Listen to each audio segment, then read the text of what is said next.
Hello दोस्तों, स्वागत है आपका एक बार फिर से आपके अपने चैनल प्ले इंस्टीट्यूट पे। तो दोस्तों, आज एक नया लेक्चर सीरीज स्टार्ट करने जा रहे हैं हम। जनरली कि जैसा आप देखते हो, क्लास 12 वाले बच्चे हैं, जेई मेंस एडवांस, जेई 2025 होने वाला है, आपके कुछ नीट वाले बच्चे भी होंगे। बहुत सारा कन्फ्यूजन रहता है कि कहाँ से पढ़े, क्या पढ़े। तो आज से हम एक नया चैप्टर स्टार्ट करने जा रहे हैं जिसका नाम है इलेक्ट्रोमैग्नेटिक इंडक्शन। इसको आपने EMI के नाम से भी जानते होंगे। और ये चैप्टर काफ़ी अच्छा चैप्टर है, मतलब स्कोरिंग चैप्टर है। इसमें से क्वेश्चन स्कोर करना ईजी है। और अगर आप अच्छे लेवल पे पढ़ लेते हैं, अगर आप पूरे लेक्चर्स देखते हैं, तो आप जनरली मान के चलिए नीट तो हो ही जाएगा लेक्चर से। उसके बाद जेई मेंस एडवांस के लिए भी आप काफ़ी ज़्यादा प्रिपेयर हो जाओगे। मतलब हमारे लेक्चर्स में आपको क्वेश्चंस काफ़ी ज़्यादा अच्छे मिलेंगे। मे भी हो सकता है लेक्चर्स थोड़े बड़े आएँ। अभी इंट्रोडक्शन लेक्चर है तो थोड़ा छोटा हो सकता है लेक्चर आए, लेकिन हम जैसे जैसे लेक्चर्स बढ़ेंगे उसमें आपको काफ़ी ज़्यादा अच्छा लेक्चर मिलते जाएंगे और आपको काफ़ी ज़्यादा मज़ा आने वाला है। हम पूरा सिलेबस कंप्लीट करा रहे होंगे। जितना हमारा एम है कि अपने आपके जो जनवरी अटेम्प्ट होने वाला है उसमें क्लास 11 के भी कई सारे चैप्टर्स हम आपको कंप्लीट करवाएंगे और क्लास 12 के। बट ये पूरा रिलाई नहीं करना है कि हम पूरा सिलेबस करवा रहे होंगे, क्योंकि टाइम बहुत कम है। बट हम फिर भी कोशिश करेंगे, लगे हैं आपके साथ और सारी चीज़ें होंगी। आज हम बात करने वाले हैं इलेक्ट्रोमैग्नेटिक इंडक्शन के बारे में। तो जनरली आपने इसके पहले, अगर आपने किसी ने इलेक्ट्रोस्टैटिक्स पढ़ रखा है, करंट, इलेक्ट्रिसिटी, मैग्नेटिज्म पढ़ रखा है तो ठीक है। नहीं पढ़ रखा है तो वो चीज़ें भी हम करवा रहे होंगे। लेकिन अभी हम इलेक्ट्रोमैग्नेटिक इंडक्शन से स्टार्ट कर रहे हैं। भैया ऐसा रैंडम बिल्कुल आप इलेक्ट्रोमैग्नेटिक इंडक्शन भी स्टार्ट करवा दिया, इसलिए करवा रहे हैं क्योंकि शायद आप लोगों ने कहीं से इलेक्ट्रोस्टैटिक पढ़ रखा हो या नहीं पढ़ रखा हो, तो वो भी हम पढ़ाएंगे। लेकिन अभी इलेक्ट्रोमैग्नेटिक इंडक्शन के बारे में बात करने वाले हैं। इलेक्ट्रोमैग्नेटिक इंडक्शन क्या होता है? इलेक्ट्रोमैग्नेटिक इंडक्शन के बारे में अगर हम बात करेंगे तो ये समझ लीजिए कि पहले के चैप्टर्स में हमने पढ़ा था कि मैग्नेटिक फील्ड से हमने देखा कि करंट प्रोड्यूस हो जाता है। ठीक, मैग्नेटिक फील्ड से करंट प्रोड्यूस हो सकता है। तो अब हम देखने वाले हैं कि क्या इस चैप्टर में हम देखने वाले हैं। पिछले चैप्टर में देखा कि करंट से मैग्नेटिक फील्ड प्रोड्यूस होता है। इस चैप्टर में हम देखने वाले हैं जैसे मैग्नेटिज्म में आपने देखा होगा कि कोई भी चार्ज रखा होता है तो उस पर कोई फोर्स नहीं लगता, लेकिन अगर चार्ज मूव करने लगता है तो उसके ऊपर फोर्स लगने लगता है। यानी कि आपने देखा कि करंट वायर से मैग्नेटिक फील्ड प्रोड्यूस होता है, रिंग से मैग्नेटिक फील्ड प्रोड्यूस होता है, सोलेनॉइड से मैग्नेटिक फील्ड प्रोड्यूस होता है। उसके कई सारे एक्सप्रेशन भी होंगे, देखे होंगे आपने। अगर नहीं देखा तो सारी चीज़ें हम पढ़ाएंगे। लेकिन जब आप इलेक्ट्रोमैग्नेटिक इंडक्शन की बात करोगे तो इलेक्ट्रोमैग्नेटिक इंडक्शन में फैराडे साहब का काफ़ी ज़्यादा इंपॉर्टेंट रोल था। मतलब इलेक्ट्रोमैग्नेटिक इंडक्शन में हमें सिंपली यही बात पढ़नी है कि अगर कोई मैग्नेटिक फील्ड है, जैसे कि नेचर में सारी चीज़ें रिवर्सिबल हैं, कि बहुत सारी चीज़ें पहले नेचर जो है रिवर्सिबल लॉ को फॉलो करता है।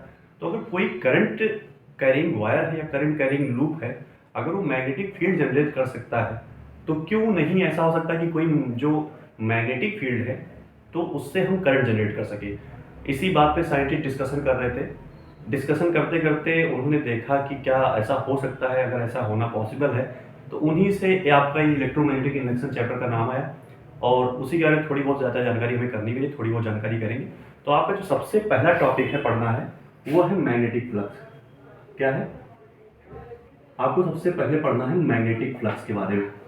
बहुत सारे बच्चों ने पढ़ रखा होगा कि मैं आपको पहले ही बता देता हूँ कि अगर आपने मतलब मैग्नेटिक फ्लक्स के बारे में थोड़ा भी बहुत जानकारी होती होगी तो आपने सबसे पहले जब आपने इलेक्ट्रोस्टैट्स पढ़ा होगा तो वहाँ पे आपने सुना होगा इलेक्ट्रिक फ्लक्स, गॉस लॉ पढ़ा होगा, ऐसा कुछ सुना होगा ना।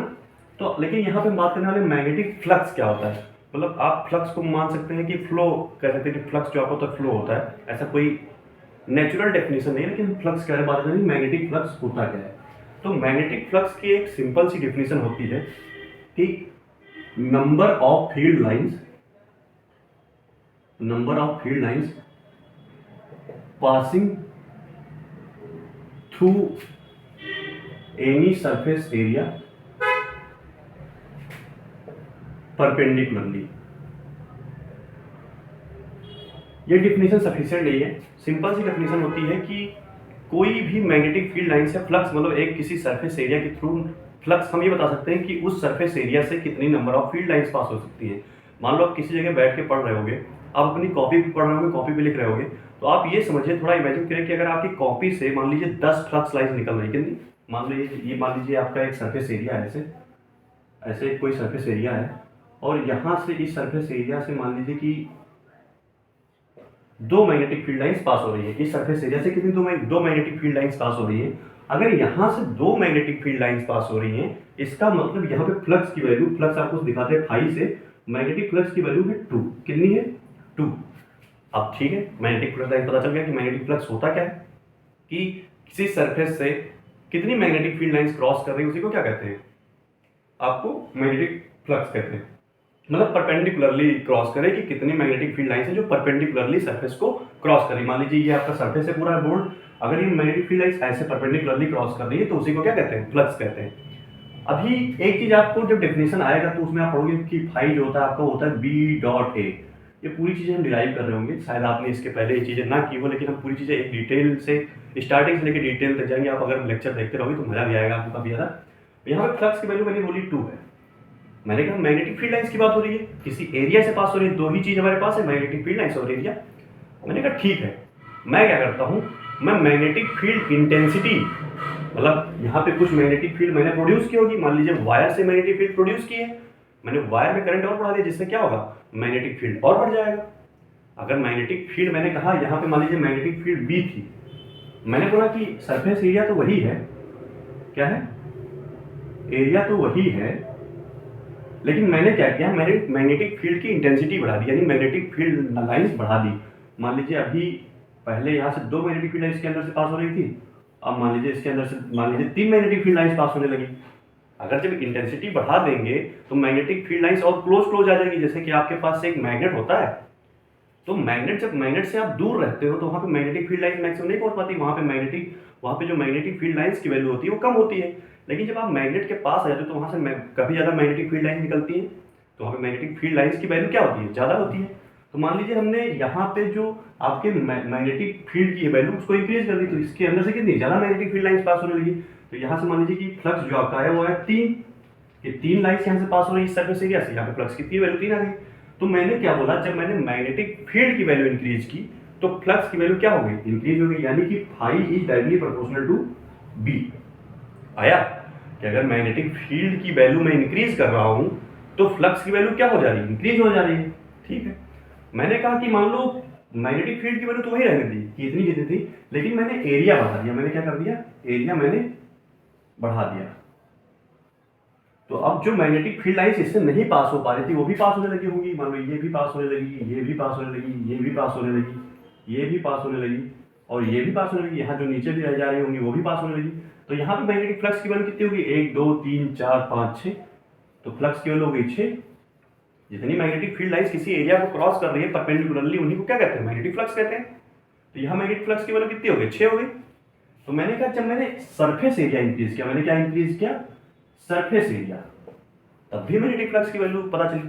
तो यहाँ से हमने थोड़ा सा कंक्लूजन निकाला। हमने क्या कंक्लूजन निकाला कि जो फाई है वो बी के भी डायरेक्टली प्रोपोर्शनल है, फाई ए के भी डायरेक्टली प्रोपोर्शनल है। तो लोगों ने सोचा कि ठीक है मैग्नेटिक फील्ड बढ़ा रहे हैं, एरिया बढ़ा रहे हैं, तो ठीक है मैग्नेटिक फ्लक्स बढ़ रहे हैं, तो हम सिंपली लिख देते हैं कि phi is equal to B A. क्या लिख देते हैं, phi is equal to B A, कि मैग्नेटिक फील्ड और एरिया को मल्टीप्लाई करो तो फ्लक्स आ जाएगा। ऐसा कुछ हमने सोचा, लेकिन नहीं। अगर हम आगे बात करें तो यहाँ पे मैंने लिख रखा था परपेंडिकुलरली जो मैग्नेटिक फील्ड लाइंस होती है वो परपेंडिकुलरली पास होनी चाहिए। मान लीजिए अगर मैं यहाँ पे एक ऐसी फील्ड लाइन लूँ जो सरफेस से किसी एंगल पे आए, क्या है, सरफेस से किसी एंगल पे आए। अगर सरफेस पे किसी एंगल पे आता है तो उस केस में क्या करेंगे, क्योंकि हमने तो परपेंडिकुलरली बोल रखा है। तो अगर सरफेस से किसी एंगल पे आती है मैग्नेटिक फील्ड, उस केस में भी हमें परपेंडिकुलर वाली मैग्नेटिक फील्ड ही लेनी है। सरफेस पे किसी भी एंगल में आए तो हमें तो लेना परपेंडिकुलर वाली है। मान लीजिए आपकी ये जो क्या है, ये सरफेस है, ओके, ये सरफेस है, और मान लीजिए कि मैग्नेटिक फील्ड यहां से ऐसे आई, सरफेस पे टकराई और ऐसे सीधे चली गई। क्या चली गई, मैग्नेटिक फील्ड ऐसे चली गई सरफेस से क्रॉस होकर। मान लीजिए ये सरफेस है और ऐसे मैग्नेटिक फील्ड आई क्रॉस करके चली गई। आई होप समझ में आ रहा होगा कि मैग्नेटिक फील्ड ऐसे आई और क्रॉस करके चली गई। मैंने क्या बोला, इस सरफेस का जो एरिया वेक्टर होगा, जनरली आप लोगों ने अगर पढ़ा होगा तो आपको पता होगा कि सरफेस दो तरीके के हो सकते हैं, एक ओपन सरफेस हो सकता है, एक क्लोज सरफेस हो सकता है। ओपन सरफेस जैसे कि मान लीजिए पेपर ले लीजिए, वो ओपन सरफेस हो जाता है। अगर मैं क्लोज सरफेस की बात करूंगा तो आपका जो स्फीयर है, क्यूबॉइड है, क्यूब है, कोई भी सरफेस जो क्लोज्ड है उसको क्या कहते हैं, क्लोज सरफेस कहते हैं। तो इसमें हम जब एरिया वेक्टर निकालते हैं तो ओपन सरफेस के लिए एरिया वेक्टर आपके इस डायरेक्शन में हो सकता है या इस डायरेक्शन में। तो अगर मान लीजिए मैं इस डायरेक्शन में एरिया वेक्टर ऐसे लेता हूँ, आई होप आपको एरिया वेक्टर का कॉन्सेप्ट थोड़ा समझ आ रहा होगा। अगर नहीं समझ आता जो भी चीज़ आप कमेंट बॉक्स में कमेंट करिएगा, मैं सारी चीज़ एक्सप्लेन करूँगा। तो मैंने कहा कि मैग्नेटिक फील्ड आपकी ऐसी है और मैग्नेटिक फील्ड और एरिया वेक्टर के बीच में एंगल कितना है, थीटा। तो मैंने बोला था एरिया वेक्टर जो आपका होता है वो सरफेस के परपेंडिकुलर होता है। क्या होता है, सरफेस के परपेंडिकुलर क्या होता है, मैंने यहाँ पे भी बोल रखा है number of field lines passing through any surface area perpendicularly. भाई यहाँ पे तो सरफेस एरिया के किसी एंगल पे आई है ना, थीटा एंगल पे आई है, तो मैंने बोला नहीं मुझे ये मैग्नेटिक फील्ड लाइंस की वैल्यू चाहिए ही नहीं, हमें चाहिए कि जो परपेंडिकुलर हो। तो जैसे इसका कॉम्पोनेंट करेंगे तो इधर क्या आ जाएगा, इधर आ जाएगा बी कॉस थीटा। इसके सरफेस को छीलते हुए एक मैग्नेटिक फील्ड लाइंस जाएगी, उसको क्या कहेंगे, बी साइन थीटा। इसको दो कंपोनेंट में तोड़ दिया, बी कॉस थीटा और बी साइन थीटा। तो इस फ्लक्स के वैल्यू में फाई में हमें वो चीज रखनी है जो मैग्नेटिक फील्ड लाइंस की, मैग्नेटिक फील्ड की वो वैल्यू रखनी है जो सरफेस के परपेंडिकुलर हो। अगर वही मैग्नेटिक फील्ड लाइन सरफेस के परपेंडिकुलर भी आती है तो हमें वो वैल्यू रखनी है जो क्या हो, सरफेस के परपेंडिकुलर। तो यहाँ पे हमें रखना पड़ेगा बी कॉस थीटा ए, या इसको ऐसे लिख सकता हूँ phi is equal to B A cos theta. इसको ऐसे लिख सकते हैं phi is equal to B dot A. I hope आपको बी डॉट ए पता होगा, बी क्रॉस ए पता होगा। बी डॉट ए जो आपका होता है डॉट प्रोडक्ट होता है, और ये होता है बी ए कॉस थीटा। तो हमारे यहाँ से जो फ्लक्स की वैल्यू आ गई वो आ गई phi is equal to B dot A. I hope आपको समझ में आएगा थोड़ा बहुत, बाकी आगे चीजें मैं थोड़ा चीजें एक्सप्लेन करता जाऊंगा, लेवल उठाता जाऊंगा, और जब आप बीच में मैं एडवांस के क्वेश्चन भी कराऊंगा तो आपको काफी अच्छा लगेगा। अभी मैं थोड़ा देखूँ कि कैमरा मेरा चल रहा ही नहीं। हाँ जी, कैमरा चल रहा है, बिल्कुल अच्छे से चल रहा है और सारी चीज़ें अच्छी जा रही है। आई होप थोड़ा बहुत लेक्चर्स मेरी नई चीज़ें, मैं नई चीज़ें कर रहा हूँ अभी तो, लेकिन आपको अच्छे से समझ में आना चाहिए सारी चीज़ें। मैं आपको सारी कॉन्सेप्ट्स अच्छे से एक्सप्लेन करूँगा। तो यहाँ से मैग्नेटिक फ्लक्स की वैल्यू आपकी आ गई phi is equal to B dot A. और मैग्नेटिक फ्लक्स क्या होता है, किसी सरफेस एरिया से या किसी एरिया से जो number of field lines pass होती है परपेंडिकुलर टू द सरफेस, उन्हें क्या कहते हैं, मैग्नेटिक फ्लक्स। या ये सिंपली यही याद रखना कि किसी भी सरफेस एरिया से या किसी भी एरिया से जितनी number of magnetic field lines pass होती है उन्हें क्या कहते हैं, मैग्नेटिक फ्लक्स। आई होप समझ में आ गया होगा। अब इसके बाद में हम चलते हैं, कुछ हमें चीजें देखनी है। मैग्नेटिक फ्लक्स मैंने आपको बता दिया,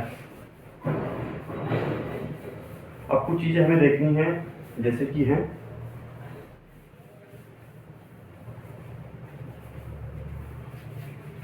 यहाँ पे थोड़ा नीचे कील लगी हुई तो मेरे हाथ में लग जाती है चीज़ें, तो थोड़ा मुझे ध्यान से करना पड़ेगा क्योंकि मैंने बोर्ड को बहुत मुश्किल से रोक रखा है। बट चीज़ें सही हो जाएंगी धीरे धीरे, ऐसा नहीं है कि सही चीज़ें, अभी तो मेरे पास कॉलर माइक भी नहीं है, बट धीरे धीरे चीज़ें सही होंगी। मैंने बोला कि फाई जो है आपका वो होता है बी डॉट ए, इसको ऐसे भी लिख सकते हैं बी ए कॉस थीटा। क्या बोलते हैं, बी ए कॉस थीटा। इसमें मैं आपको एक चीज़ ऐसा एक्सप्लेन करने वाला हूँ जो कि आप पहले नहीं सुने होंगे। मैंने कहा जो आपका बी होता है, बी क्या होता है, बी होता है आपका मैग्नेटिक फील्ड। ए क्या होता है, इसको मैं थोड़ा छोड़ देता हूं, अभी आप खुद ही बताएंगे ए क्या होता है। सबको लगा होगा सर एरिया ही तो होता है, अरे ऐसा नहीं है, एरिया नहीं होता। जो थीटा होता है वो होता है angle between area vector and magnetic field vector. इसके बाद में मैंने बोला जो फ्लक्स की यूनिट होती है वो होती है टेस्ला मीटर स्क्वायर। क्या होती है, टेस्ला मीटर स्क्वायर, या इसको ही वेबर कहते हैं।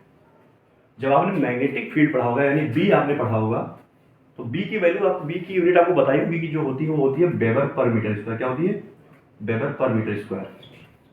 यहाँ पे जब वेबर पर मीटर स्क्वायर रखोगे तो मीटर स्क्वायर कट जाएगा, फ्लक्स की वैल्यू क्या आ जाएगी, वेबर आ जाएगी। तो ये सारी चीजें होती है।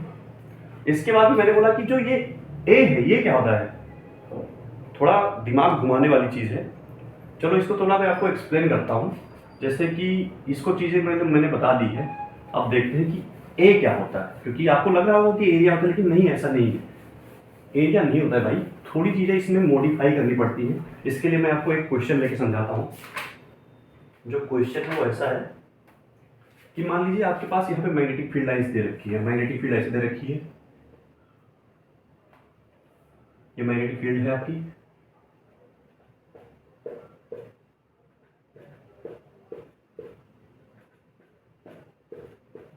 आई बात समझ, ये आपकी मैग्नेटिक फील्ड है, मतलब इस साइड में मैग्नेटिक फील्ड है। मैंने एक यहाँ पे लूप रख दिया, क्या रख दिया, लूप रख दिया, कोई सर्कुलर लूप है और मैंने रख दिया इसका, जिसका रेडियस आपका कितना है, आर रेडियस है। कितना रेडियस है, आर रेडियस। अब मैंने बोला कि भाई इसके थ्रू फ्लक्स क्या होगा, क्या फ्लक्स क्या होगा। अब आप लोगों में सब कुछ लोग बोलेंगे कि सर फ्लक्स तो होगा बी ए कॉस थीटा। ये मैग्नेटिक फील्ड लाइंस क्रॉस बनाई, इसका मतलब समझते हो कि मैग्नेटिक फील्ड लाइंस अंदर इस प्लेन के परपेंडिकुलरली अंदर जा रही है, आई बात समझ। तो ये मैग्नेटिक फील्ड लाइंस अंदर जा रही है और जो इस सरफेस का एरिया वेक्टर भी होगा वो भी अंदर की तरफ होगा। सरफेस, एक ओपन सरफेस का एरिया वेक्टर या तो हम बाहर की तरफ ले सकते हैं। मान लीजिए कोई एक सरफेस है, मान लीजिए कोई सरफेस मैं आपको दिखाना चाहता हूँ। मान लीजिए ये आपका ओपन सरफेस है, तो इस सरफेस का एरिया वेक्टर दो तरीके से हो सकता है, या तो ऊपर की तरफ हो सकता है या तो नीचे की तरफ से हो सकता है। तो दो तरीके से इसका एरिया वेक्टर हो सकता है। तो मैंने माना कि मैग्नेटिक फील्ड लाइंस अगर अंदर जा रही है तो इस सरफेस का एरिया वेक्टर भी अंदर जाएगा। इतना आपको समझ में आया होगा। तो मैंने बोला कि हमें फ्लक्स की वैल्यू क्या होगी। कुछ लोग बताएंगे कि सर फ्लक्स की वैल्यू तो आएगी बी पाई आर स्क्वायर, कुछ लोग बताएंगे B pi r square by 2। जो अच्छे स्मार्ट बच्चे होंगे वो बताएंगे बी पाई आर स्क्वायर, जो अल्ट्रा प्रो लेवल यानी बैक बेंचर्स होंगे वो बताएंगे B pi r square by 2। अब आप लोग एक बार वीडियो पॉज करिए, आप लोग बताइए फ्लक्स की वैल्यू क्या होगी। पॉज कर लिया होगा, अगर नहीं किया तो कर लीजिए, क्योंकि ज़्यादा सेल्फ कॉन्फिडेंस में मत रहिए। ये सारी चीज़ें बहुत ज़्यादा इंपॉर्टेंट चीज़ है। तो मैंने बोला हमें फ्लक्स की वैल्यू क्या होगी। तो मैंने अपनी फ्लक्स का आपको फॉर्मूला बताया, बी ए कॉस थीटा। यहाँ पे आपका जो एरिया वेक्टर है, थीटा क्या होता है, थीटा होता है angle between area vector and magnetic field. Magnetic field भी आपके अंदर है, एरिया वेक्टर भी अंदर है, तो आपका जो थीटा है वो कितना है, theta is equal to 0 degree. जो आपका फ्लक्स हो जाएगा वो फ्लक्स हो जाएगा B into A, magnetic field आपकी बनो यहाँ पे बी मान लो। तो मैंने बोला कि फ्लक्स हो जाएगा आपका phi equal to B pi r square. मतलब ठीक है, फ्लक्स तो बी पाई आर स्क्वायर, पूरा एरिया तो पाई आर स्क्वायर ही है। लेकिन नहीं, फ्लक्स आपका बी पाई आर स्क्वायर नहीं होगा। एरिया हम उतना ही रखते हैं जिसके थ्रू मैग्नेटिक फील्ड लाइंस पास हो रही हैं। हम वही एरिया लेते हैं, क्या लेते हैं, हम वही एरिया लेते हैं जिसके through magnetic field lines pass होती हैं। तो यहाँ पे हम एरिया पाई आर स्क्वायर ना लेके ये एरिया केवल लेंगे, क्योंकि इसी के थ्रू तो मैग्नेटिक फील्ड लाइंस पास हो रही है। तो ये एरिया कितना हो जाएगा, ये एरिया आपका हो जाएगा B pi r square by 2। तो आप फ्लक्स की वैल्यू आपकी हो जाएगी B pi r square by 2। तो आप एक चीज़ याद रखना कि जब भी फ्लक्स इज इक्वल टू लिखेंगे बी ए कॉस थीटा, तो बी आपकी मैग्नेटिक फील्ड होती है, ए आपका वो एरिया होता है जिसके through magnetic field lines pass होती हैं। हमें केवल उतना ही एरिया लेना होता है इस फॉर्मूले में जिसके थ्रू मैग्नेटिक फील्ड लाइंस पास हो रही होती है। हमें पूरा एरिया नहीं लेना होता है। आई होप बात समझ में आ गई होगी। अगर आपको ये कॉन्सेप्ट समझ में आ गया तो काफ़ी ज़्यादा अच्छा है। ठीक, तो हमें केवल वो एरिया लेना होता है जिसके थ्रू मैग्नेटिक फील्ड लाइंस पास हो रही होती है। आई बात समझ। तो यहाँ पे वैल्यू हो जाएगी phi equal to B pi r square by 2। तो आपको मैग्नेटिक फ्लक्स की चीज़ें क्लियर हो गई। इसके बाद में जो चीज़ें आती हैं, कुछ चीज़ आती है कि एक्सपेरिमेंटल ऑब्जर्वेशन, जैसा कि फैराडे का एक्सपेरिमेंटल ऑब्जर्वेशन, ऐसा कुछ चीज़ें करके आती है, एक्सपेरिमेंटल ऑब्जर्वेशन एंड कंक्लूजन, और काफ़ी सारी चीज़ें आती हैं। तो अभी तो हम मैग्नेटिक फ्लक्स की बातें कर रहे हैं। मैग्नेटिक फ्लक्स के बाद में हम कुछ बातें करेंगे कि एक्सपेरिमेंटल ऑब्जर्वेशन क्या थे, कैसे चीज़ें हमने सोचा कि बेसिक कॉन्सेप्ट क्या था, हमने सोचा कैसे कि भाई मैग्नेटिक फ्लक्स से या मैग्नेटिक फील्ड से हम क्या कर सकते हैं, करंट भी प्रोड्यूस कर सकते हैं। तो ये चीज़ें कैसे सोची गई और कैसे परफॉर्म की गई, किन किन चीज़ों से इनको चेंज किया गया और कितना करंट फ्लो होगा, ये सब चीज़ें कैसे कैलकुलेट की गई। तो हम लेंज लॉ, फैराडेज लॉ, मतलब एक एक वीडियो आती रहेगी, बहुत ही डिटेल में जाने वाले हैं। मतलब इतना डिटेलिंग, आई होप आपको कौन सी चीज़ें आपको बहुत अच्छे से समझ में आएगी, इतनी डिटेलिंग करेंगे। तो इतनी डिटेलिंग होने वाली है। आज हमने मैग्नेटिक फ्लक्स का छोटा सा लेक्चर बनाया, इंट्रोडक्शन लेक्चर है। बाकी जब आगे आगे धीरे धीरे कॉन्सेप्ट बढ़ते रहेंगे तो चीज़ें समझती रहेंगी। और आपको ठंडी आ गई है, पढ़ाई करते रहना है और इस चैनल पे बने रहना है। चैनल सब्सक्राइब करना नहीं करना ये आपकी मर्जी है। मतलब मैं एक बार भी नहीं बोलूँगा चैनल को सब्सक्राइब करने के लिए। बस आपको क्या करना है, तैयारी अच्छे से करनी। JEE 2025 में 1.5 से 2 महीने और बचे हुए हैं, लेकिन 2 महीने में मेरी गारंटी है कि एटलीस्ट आपके 50% सिलेबस तो मैं कराऊंगा। और जब आप एक बार इस चैनल पर रेगुलरली बन जाओगे तो आपको लगेगा कि हाँ, इस चैनल ने आपको कुछ हेल्प किया है। ठीक है, तो मिलते हैं नेक्स्ट वीडियो में। तब तक के लिए धन्यवाद, बाय बाय, टेक केयर।